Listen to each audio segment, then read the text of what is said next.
last session we had discussed about different retail formats, and we discussed two theoretical foundations of the retail formats. We discussed about the wheel of retailing and we discussed about the retail life cycle. Now in this session we are going to discuss about consumer behavior, especially consumer behavior displayed in the retail context.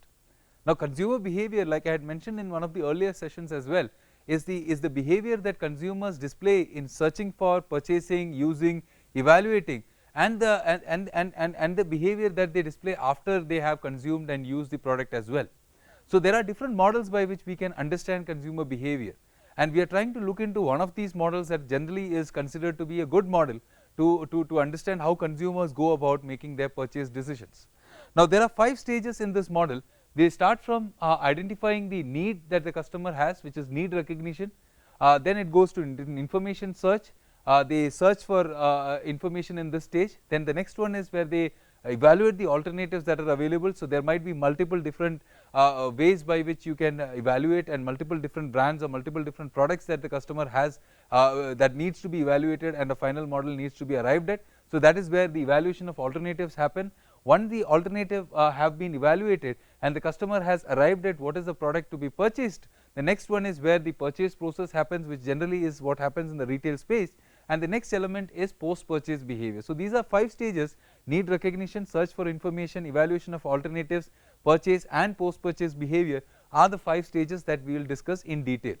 Now need recognition is where the customer is actually identifying the need for consuming or buying a product or a service. Now in many cases these needs can be utilitarian, or in some cases the needs can be hedonistic. When I say utilitarian needs, these are more functional in nature. These are related to how the product is going to be functionally of use to the consumer. Hedonistic needs, on the other hand, are more related to the emotional or psychological benefits that the product is going to give to the consumer. Say for example, if you are thinking about buying a mobile phone that can be used for communicating with your friends and family, you might be thinking about buying a mobile phone for the utilitarian benefits, for the battery life, for the kind of network capacities, for the kind of screen size, for the kind of processor, for the kind of operating system, etc., etc. So all of these are utilitarian needs in general. On the other hand, when you are thinking about consuming chocolate or thinking about consuming the service of a spa, you might be thinking about more emotional benefits, like feeling good about yourself, or liking to feel a little bit happier than what you are currently feeling, etc., etc. So these are more hedonistic needs. In most cases you might not be able to identify whether the consumer has utilitarian needs or hedonistic needs, because these needs are complexly intertwined between each other, but these are generally the 2 types of needs that the customer has. Now need recognition generally happens either intrinsically by the customer himself, because the product might have gotten over in the house, or maybe the consumer feels that there is this problem that the consumer is facing, because of which now there is a need to consume things. In some cases needs are also suggested to the consumer from the marketer's standpoint, where the marketer goes ahead and tells the consumer that probably there is this deficiency in your life and you might need to consume such products. So irrespective of whether it is intrinsically derived or it is derived from communication from the marketer, need recognition is the first stage of the purchase process. Once the need has been recognized, the next thing is where the customer is now looking for alternatives in the marketplace which can be used to satisfy the need. This is where an information search process is generally started off. Now there are three different places from where the customer can find information regarding the kind of products and services to consume. One of these information search sources is from whatever is the marketer control source that goes ahead and gives information to the customer. So everything that the manufacturer or the retailer is telling the consumer can be a source of information. So advertising, sales promotion, printed marketing collaterals, etc., etc., are all information sources that the customer gets. It also includes all the information that you find in the online spaces, wherein if you go to Amazon, etc., you will find that there is a product description, there is a product detail, there are videos that are generated, etc., etc. All of this is information sources that are information that customer gets from marketer control sources. The other place from where customers get information is basically from word of mouth. So in many cases you would have seen that customers interact with other customers informally, where the marketer doesn't necessarily influence such communication. This is what is known as word of mouth. It is informal consumer to consumer interaction which is not controlled by the marketer. In cases where word of mouth is the information source, the consumer feels that it is much more credible as compared to the marketer controlled sources, and it is considered to be much more authentic because the other customer who is giving you this piece of information doesn't necessarily have any reason to give you this piece of information, may it be positive or negative. So in many cases consumers go out to and talk to other consumers trying to find information about what is the product or service available that can fulfill these said needs. In some cases such information is aggregated and provided to the customer in an online platform. Say for example, if you are thinking about online retailers like Amazon, Flipkart, etc., they gather a lot of word of mouth information in the form of product reviews, and all of this is provided to customers so that information can be easily identified. And the third source of information is the customer's his own or her own memory. So customers have prior experience, because of which now they have a perception and they have some information about the different types of products and services that are available in the marketplace, and that can fulfill the need that the customer has.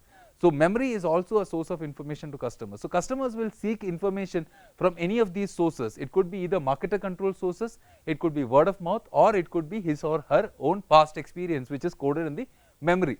So need recognition was the first stage, then we get into information search, where customer is trying to find out all the different types of information relating to the product or service which is now going to satisfy the said need.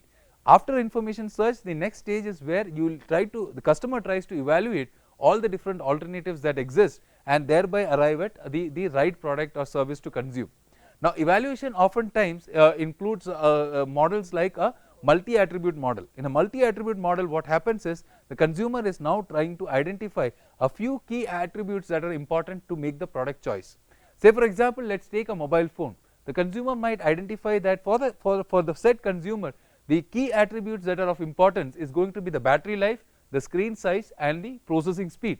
Now these attributes might be different for different customers, but whatever is the key attribute that you are looking for, the customer is going to evaluate products based on those attributes. So if the customer has battery life, screen size, and processing speed of the mobile phone as the key attributes, then different brands and different products available in the category in the market will be evaluated based on these three criterion. So that is what is a multi-attribute based decision making, and in most of the cases the customer is now trying to reduce the number of options that are available.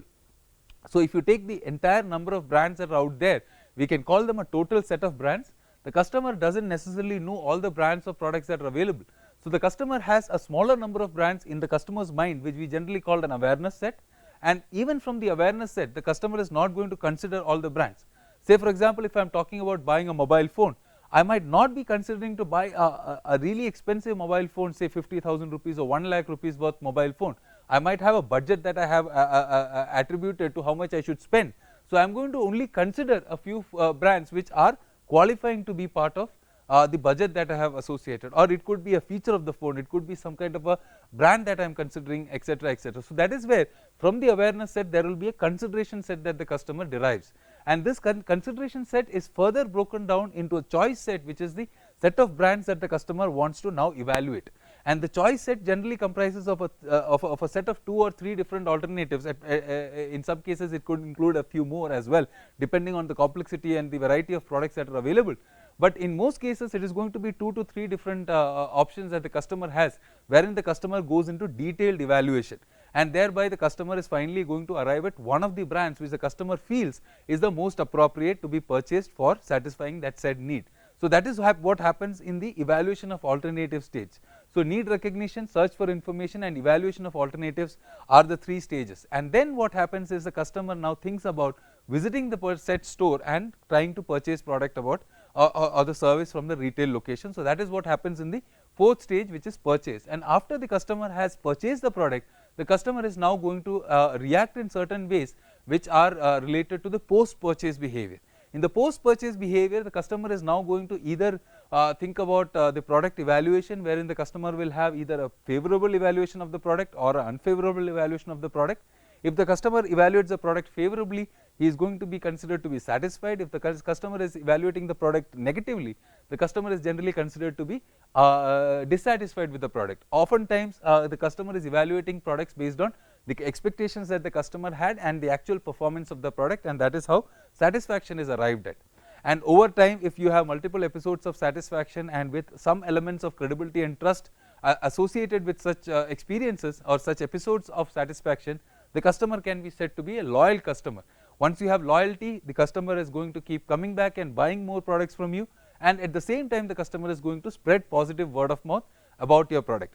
Now this is about the decision making when it comes to buying a product. This is the core consumer behavior decision making model that we discussed. Now the same model or the same kind of an approach is used by consumers when they are thinking about going to a retail location and consuming or buying products and services from a retail store. In the need recognition stage, the consumer actually identifies the need that he or she has to now visit a retail location or visit an online retail store to buy the product or service. In the search for information, earlier we discussed about how consumers are trying to find out information pertaining to different products that they need. In this case, your need is that you have to consume products and you are thinking about which retail store to go to. So that is why you are searching for information about what are the offerings that each of these different retail stores are providing. Again, you have three sources of information. You can have marketer control sources, which basically is the communication that comes to you from retail side. So that is why a lot of promotional activities, advertising, sales promotion, etc., done by retail stores or retail organizations is very key to making sure that the customer is now considering to going to the retail store.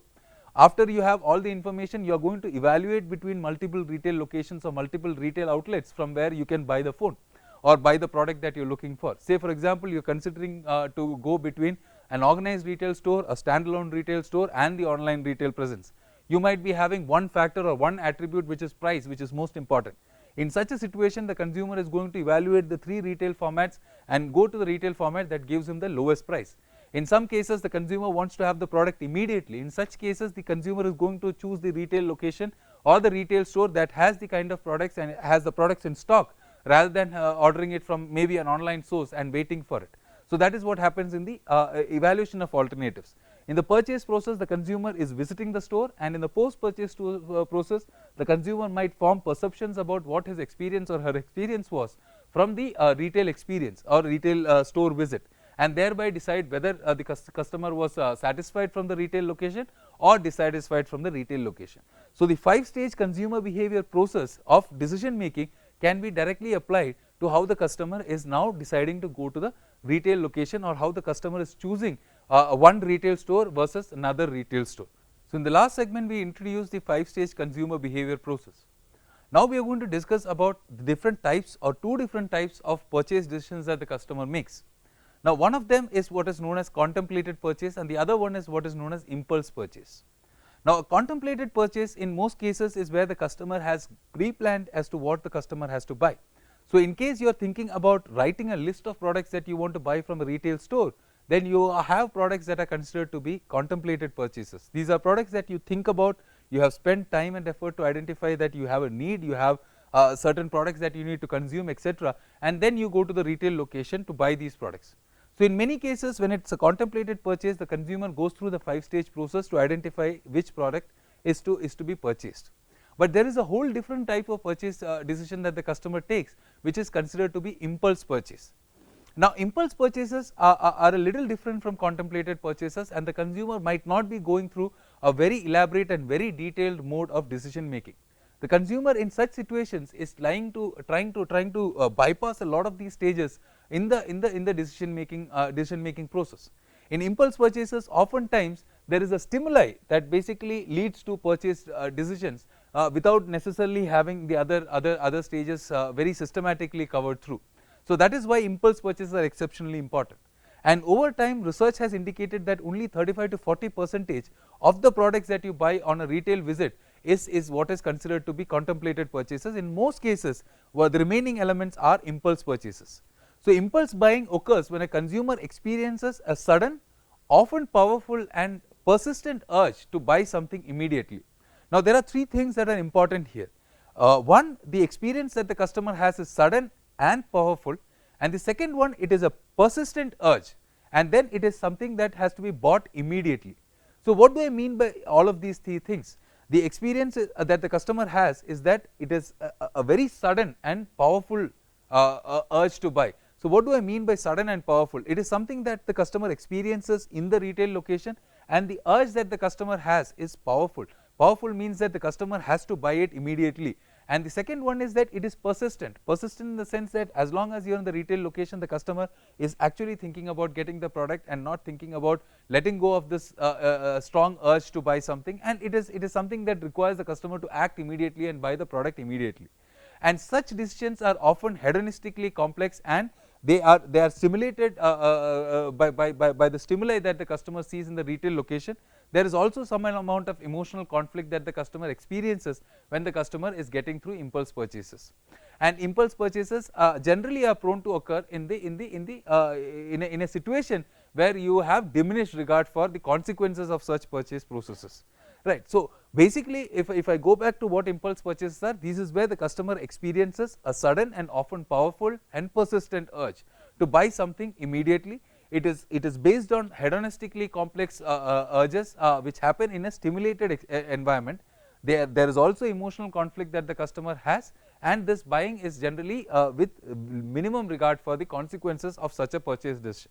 So there is this general notion that impulse purchases are generally for low involvement products or low priced products, which is not necessarily corroborated by research.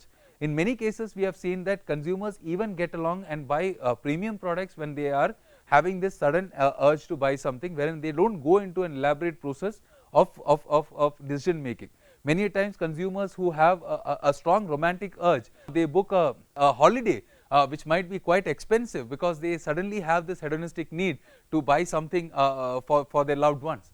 Or in other cases, consumers might buy something which is extremely expensive just to make them feel good. Many cases consumers buy costly jewelry, etc., so that they can feel good about themselves. So impulse purchases are not considered to be only low priced, low involvement category of products, but they are generally considered to be a lot of product categories which are considered to be purchased based on a spontaneous and sudden urge to buy something and buy something immediately.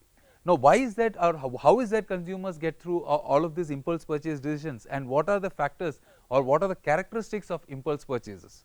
Like I mentioned to you, one of the first important elements is that there is a spontaneous urge to buy, and that spontaneous urge basically means that you have a very sudden and very strong desire to buy something at that point of time.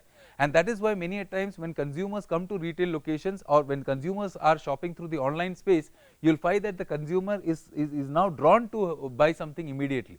The second one is there is a limited amount of power and compulsion that is involved when it comes to impulse purchases. So by doing impulse purchases, the consumer oftentimes feels powerful. I wanted to buy something and I am going to buy something, buy that particular thing at that point of time.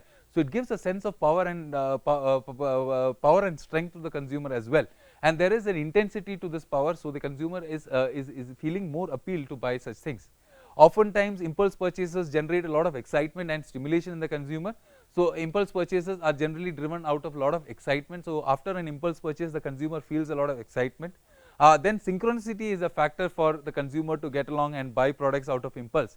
So many times you might found that consumers might be desireful of buying some products, and suddenly in the retail location they will feel that the product is available at a huge discount. Now the consumer starts thinking that maybe this product is kept there for a purpose, and maybe this is the right time to buy the product and I am at the right place, so let me buy it immediately without actually going through and evaluating all the alternatives, etc. So such kinds of situation also exist. In some cases there are product animation, or generally what is known as fantastic forces, wherein the customer will feel that the product is actually pulling them towards it and forcing them to pick the product. It could be because of the product's positioning in the retail store, it could be because of the fact that the product is packaged so well, or it could be because of the fact that the consumer actually has this strong urge to buy the product. In some cases there are complex hedonistic elements that are involved. The customer is between the conflict of feeling good and bad. So basically in many cases consumption helps the customer feel good about himself or herself. Say for example, if you are in a sad situation, or if you are in a dull mood, you might want to consume products like chocolates or ice cream, etc., so that you can make yourself feel a little better. Even in such situations you are considered to be doing impulse purchases, because most of the times these are hedonistic needs. In some cases there is a conflict that the customer has. The conflict is between good and bad. The conflict is between control and indulgence, because the customer in many cases knows that by getting into an impulse purchase you are doing something, you are not doing something that is rationally good for you. Say for example, if you are on a diet and suddenly you go to the retail location and you see a piece of chocolate or ice cream, you know that this is something that you shouldn't be doing and you want to control yourself, but there is also a part of yourself that needs to indulge in the experience of consuming chocolate or ice cream. So such kinds of conflicts are also part of the impulse purchase situation. And the final characteristic of an impulse purchase is that many a times during the purchase process there is a disregard for consequences. You are not thinking about what is going to be the outcome of the purchase process, but you are just going through that powerful urge and buying something immediately.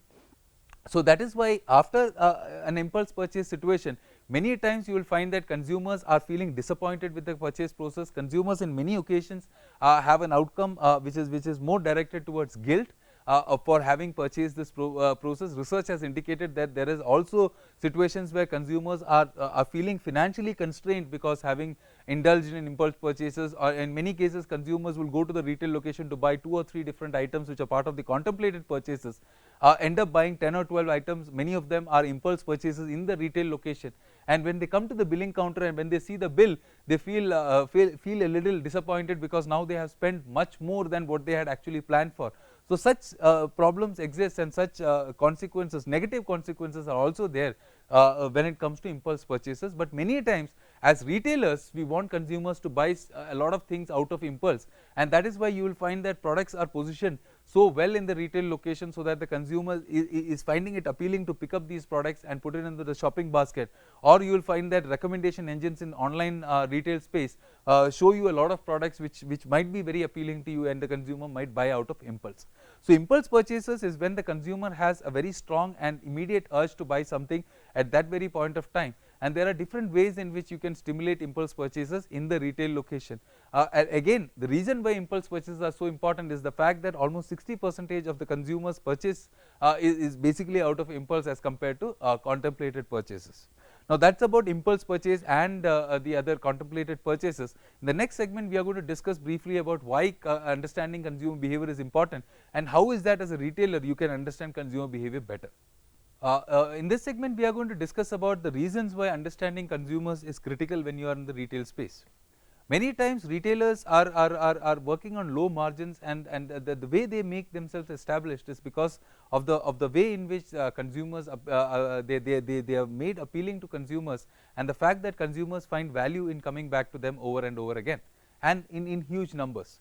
Now many retailers who are extremely successful in the market are able to do so because of the focus that they have on the consumer, and because of the understanding that they have about the consumer. Now consumer behavior is important in the retail space because this is the process by which you are able to realize what the customer's expectations are. Like I mentioned in the previous segment, your expectations are factors which are now evaluated by consumers with respect to the performance, and a comparison between expectations and performance of the product or the retail space is what gives you the score of satisfaction. Say for example, the consumer comes to the retail store with an expectation that he will be serviced properly, and there will be somebody who is going to provide information about the product, and there is nobody that is so this is the expectation that the customer has, that there will be somebody in the retail store who is a salesperson or a retail store manager who is now going to provide the requisite information to the customer. And in case the customer, after having come to the store, doesn't necessarily find that there is somebody to help the customer, and all the sales representatives and all the store managers are busy with other customers, then this particular customer will evaluate the performance of the store wherein there was nobody, and the expectation that the customer had that there will be somebody to help him or her, and then this evaluation is now going to lead to dissatisfaction. On the other hand, if the customer expects, say for example, another example, if the customer expects that you are going to carry a certain commonly available kind of product in the store, and when the customer comes to your retail location, the customer finds that the product is not available, or something that is generally called as a stock out situation, the customer is now feeling a little disappointed and dissatisfied with the retail experience, and this might lead the customer to move away to another retail store where the product is available, or to another retail store where there are people to help the customer in many cases. So unless you really understand the customer, it might not be able for you to service the customer in such a fashion that the customer is going to be satisfied throughout. So that is the importance, and that is the reason why consumer behavior is so critical when it comes to the retail space. And in the retail space, the consumer is kind of engaging with a lot of products which only have visibility in the retail space, and there is no direct relation that the customer has towards the manufacturer. So unless you know what the customer is looking for, there is no way that you can create an image that will make sure that the manufacturer of the product is also appealing to the consumer. So that is why understanding consumer behavior is extremely critical when it comes to retail stores. And the ways by which retail stores generally understand consumers is either by getting information about the expectation of the customer and the kind of experiences that the customer has directly from the customer, or by looking into the customer's behavior in the marketplace and thereby understanding whether or not the customer has been satisfied or not. So in case you are looking for understanding the consumer's experience and the consumer's expectations directly from the customer, you might want to get involved in a little bit of marketing research activities, wherein you might want to conduct either interviews or quantitative methods like surveys and etc. to gather what kind of expectation that the customer has. Again, depending on the objectives and depending on what you are trying to understand about the customer, you might want to design the survey or design the interview in such a fashion that you are able to capture the right kind of information. Say for example, if you are trying to understand what more services should be added by the retail store, then you might want to do interviews with customers wherein you will ask specific questions to customers and you might gather feedback from them. On the other hand, if you are looking for a larger pool of customers to give you information about whether or not they are satisfied with the product experience or the retail experience, in such a scenario you might want to have a survey design, and the survey can be provided to customers and you can capture specific elements of how satisfied the customer is with different services that you are providing.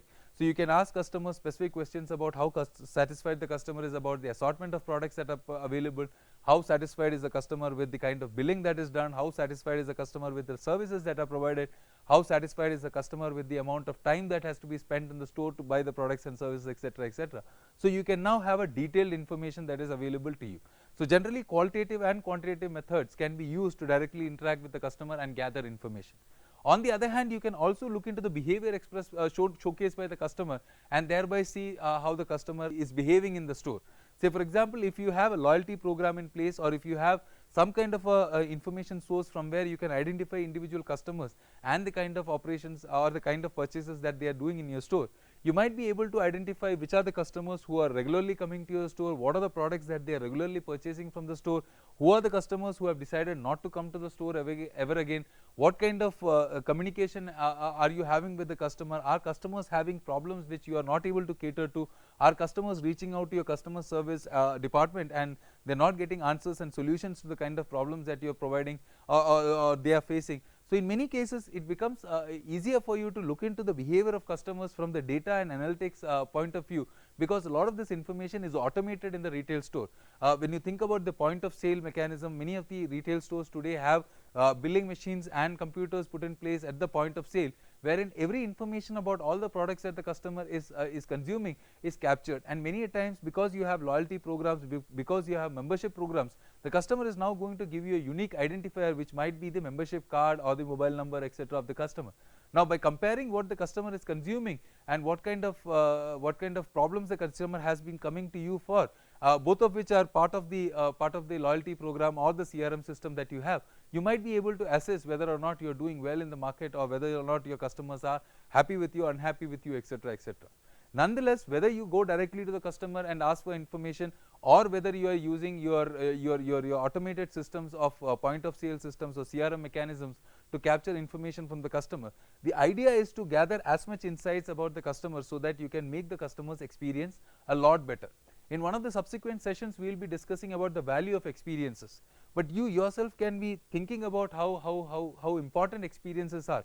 It is quite intuitive to understand that if you are providing a great experience to the customer, the likelihood that the customer will keep coming back to you and the likelihood that this will become a sustainable competitive advantage for your retail store operations is significantly higher than being in a situation where you have no idea about the customer and the customer's expectations and you are providing services without understanding what the customer is looking for. So that is why you have to dedicate time and attention to understanding the customer and to understand what are the things that can be done better to the customer, so that as a retail operation you can do much better. So that is where we stop our discussion on consumer behavior. In the next session we are going to start off with introducing the retail strategy framework, after which we will get into each of these components of the retail strategy framework. We will talk about all different elements that are part of the retail mix, and we will discuss in detail about each of these elements and how the retail strategy framework can be put to use in a retail operation. So that is for today, and we will meet in the next session. Thank you.